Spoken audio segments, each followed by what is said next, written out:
And thank you all for being here. We are literally on the cusp of one of the busiest travel seasons of the whole year, when countless flyers are going to be streaming through these hallways and boarding planes. And I'm here to let them know their rights. They do have rights. It is a chaotic, crazy, sometimes catastrophic time of year to travel, but flyers do have rights.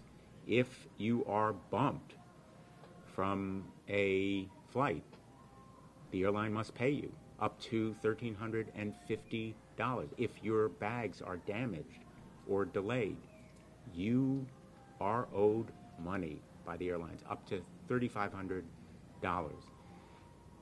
But those rights are still inadequate, and we are working to increase and expand a passenger Bill of Rights. Most recently, passengers receive the right not to be taken off a plane once they are on it, and also rules are in process for the size of seats, but most seats are still shrinking. Most passengers are still charged for basic services and necessities like water and beverages, or even peanuts and pretzels on many flights, and bags on planes or checking bags. These charges should be eliminated. Maybe most immediate for a lot of passengers would be the right to travel with their children wherever they would like. Seat selection for people traveling with young children, anybody under 13, should be guaranteed without charge. In other words, no seat selection charge if a person wants to travel with children and sit with them. And we are working to assure that kind of fair family seating right.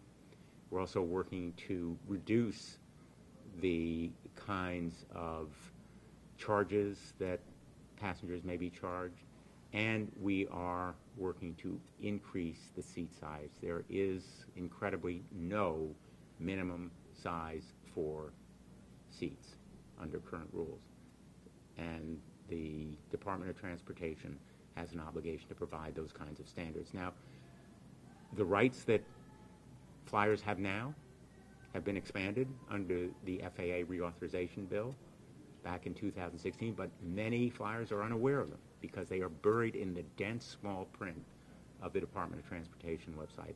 In essence, the Department of Transportation has been far from a friend of the average flyer, and that's why I am demanding answers from the DOT, Department of Transportation, because they need to do better for people who are flying these days, and many will be right here at Bradley and at airports around the country.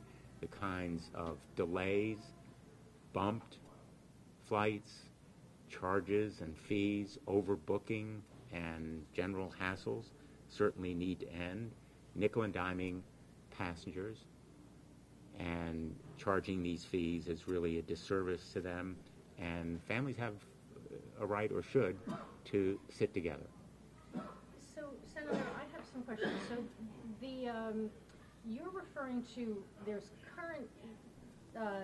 current rules right now date back to 2016, but people don't seem to be aware of it. You want to make additional changes with regard to things like e-cigarettes and the size of the seats, but for the person who's traveling this week or over the next several weeks, the things that they need to understand if they don't. You were talking about these fees if you're delayed more than 2 hours domestically, or I think you said 3 or 4 internationally. Is this for things that are not related to weather? Is this due to overbooking, or does weather factor in? Because I think people are confused about the act of nature, act of God distinction. If flights are delayed because of weather, there's no obligation for payment. But if there's overbooking and people are bumped and they're delayed, then they are owed money, up to $1,350.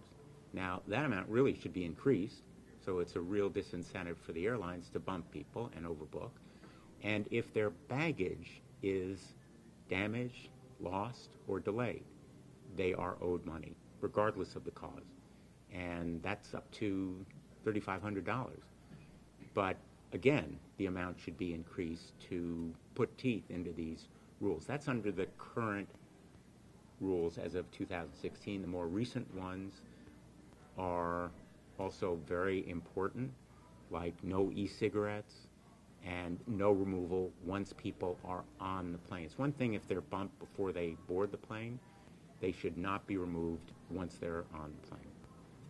And also the number of hours you can remain on the tarmac, right? There's rules with respect to that as well? No longer than 3 hours on the tarmac, or it's a violation of the rules. If the plane is on the tarmac for 2 hours, people are entitled to food or beverages. The restrooms must work. There are some basic rules if flights are delayed on the tarmac, especially the 3-hour limit for how long the plane can be delayed on the tarmac. Now, what about an airport's culpability? We had a situation very recently where the airport lost power, and it was not through the fault of the airline per se, but people were very delayed and so forth. What about those sorts of situations? Airports should be held to a higher standard, but the airlines are the ones who should be on the hook in the first instance. They're the ones who guarantee that the airport's going to be working, that all the equipment is viable and safe, and the airlines ought to be on the hook, held responsible and accountable for safe, convenient, and reliable flying. That's a basic obligation. And the airlines are making plenty of money. They have consolidated recently. That's one reason why service has declined, because there's less competition. If airlines feel there's no competition, the standards of performance are going to go down, and rates, charges, fees are going to go up, and passengers will be nickeled and dimed. So passengers need to know what their rights are, but these basic rights are nowhere near enough, which is why I'm looking to expand a passenger Bill of Rights. Since the changes were made in 2016, is there any information that they have overbooked less, or they have looked at the quality of maintenance more to avoid delays? Has there been a correlation? We're trying to get information from the airline. So far, they haven't been as forthcoming as we hope. Obviously, our expectation or prediction would be that these kinds of charges would serve as a disincentive or as a reason for the airlines to do better, but we have no reliable information. And the main point here is that a lot of passengers and flyers simply don't know their rights. So these laws can be on the books, but if they're unenforced, if flyers fail to take advantage of them because they are, in effect, disguised in the fine, dense print of the Department of Transportation, then it's a really meaningless kind of right.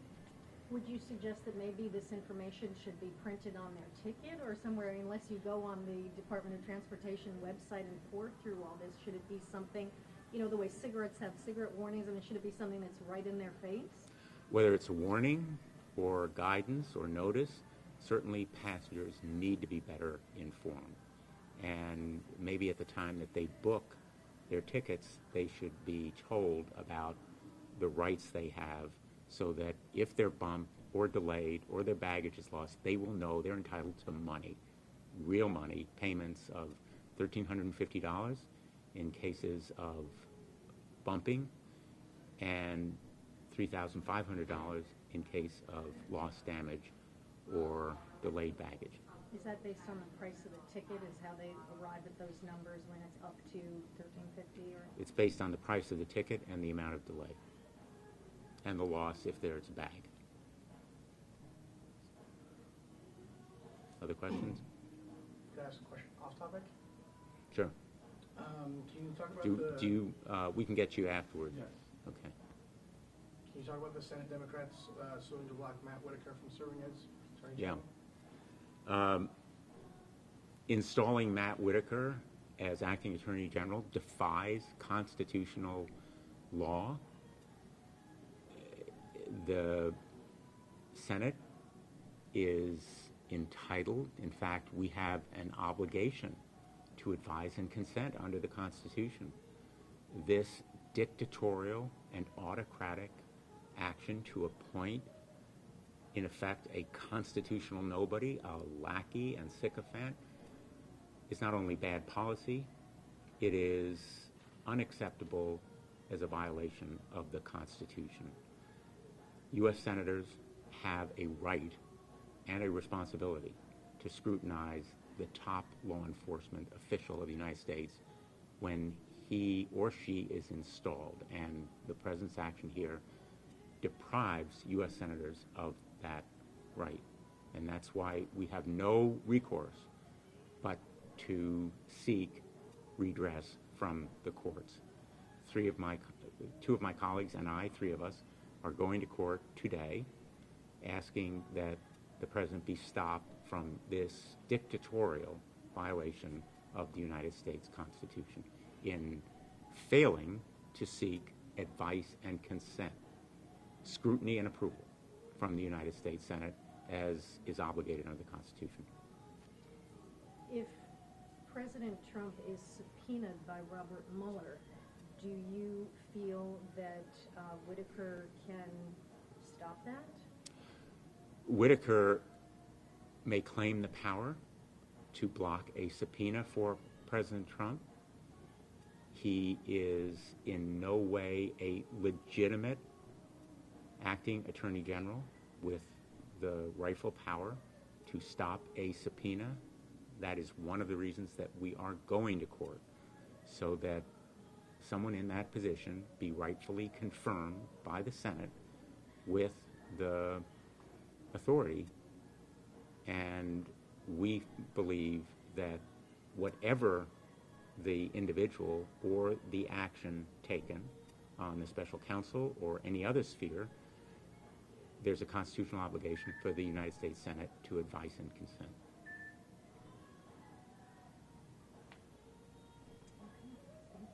Okay. So back here, live at the airport.